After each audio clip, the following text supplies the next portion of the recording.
তেমন কিছু না গাইস, মোটু কিডনি বেচে ল্যাম্বরগিনি নিলাম। কাম সেরে ফেলেছেন ভাই আপনি। হ্যাঁ, সাপড়ি অপু কয় কি মোটর কিডনি বেচা ল্যাম্বরগিনি নিল। যাই হোক, আমি চিন্তা করতেছি কিডনির অভাবে এই অস্ট্রেলিয়ার মোটু গাই যদি মারা যায় তাহলে অপু ভাই দুধ খেয়ে কিভাবে মোটা হবে। সঠিক বলেছেন। কি রে ভাই, দুনিয়ায় কি হইলো? কয়েকদিন আগে এই অপু ভাই চুল কালার করে সাপড়িদের মতো টিকটক করতো। আমি গর্বিত, কি আমি গর্বিত, তুই কেন গর্বিত? কারণ আমি চিকন। মোশারফ কাকা একটু থামেন। এই হালার পোহালা তো বর্তমানে দুবাইতে থাকে, ল্যাম্বরগিনি কেনে, আবার অস্ট্রেলিয়ান গাড়ি নিয়ে ঘোরাফেরা করে। এদিকে মানা যায় বলেন?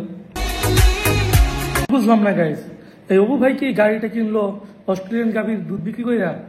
যে যাই বলুক গাইস, এই অপু ভাইয়ের অস্ট্রেলিয়ান গাভীর কিন্তু ফলন ভালো আছে, অনেক ফলন, আর আল্লাহর রহমতে অনেক বরকত এই গাভীটার। হে আল্লাহ, আমি তোমার কাছে আকুতি মিনতি করতেছি, আল্লাহ তুমি আমাকে এরকম একটা অস্ট্রেলিয়ান গাভী দিও, যাতে সেই গাভী দুধ বিক্রি করে আমিও ল্যাম্বরগিনি কিনতে পারি, আল্লাহ আমিন। অপু ভাইয়ের এই লাইফ স্টাইল দেখে আমার মন চাইতেছে কালকে সেলুনে যে আমি চুল রং করবো, আবার অপু ভাইয়ের মতো শুরু করে দেবো। সাউন্ডটা একটু বেশি, তাই না? সঠিক বলেছেন। ল্যাম্বরগিনি তো ল্যাম্বরগিনি হয়েছে, তাই কি হয়েছে? চিন্তা করতেছি তোমাদের ঘুম আসবে তো। আমি তো বুঝলাম না সমস্যাটা। আমিও বুঝলাম না কাকা, ল্যাম্বরগিনি হয়েছে তা আমাদের ঘুমের সাথে সম্পর্ক কি? আসলে অযোগ্য ব্যক্তির হাতে টাকা গেলে যা হয়।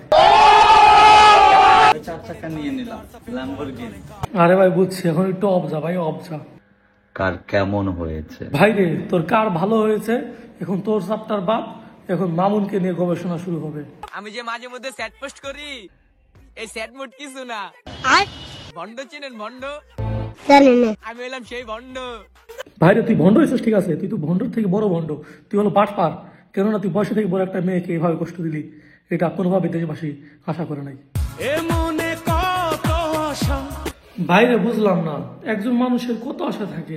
লাইলা দিদিরে এইভাবে কষ্ট দিলি, তারপরে আরো আশা আছে তোর, তোর আশা কি শুধু মানুষের কষ্ট দেওয়াই? চলুন লাইলা দিদিকে নিয়ে একটু গবেষণা করা যাক। এই লাইলা দিদি নাই লজ্জা শরম, সকালে একটা, বিকেলে একটা, রাত্রে একটা ছেলেদের সাথে সে ঘোরাফেরা করে। এই মামুন চলে যাওয়ার পরে আবার ছোট একটা ছেলে, বাচ্চা ছেলের সাথে চলাফেরা করতেছে। কিরে ভাই, কি আজব দুনিয়া! এগুলো দেখার জন্য কি এই দেশে জন্মগ্রহণ করেছি? লাইলা রে বোন, এত কচি কচি ছেলে তোর এত পছন্দ করো বোন?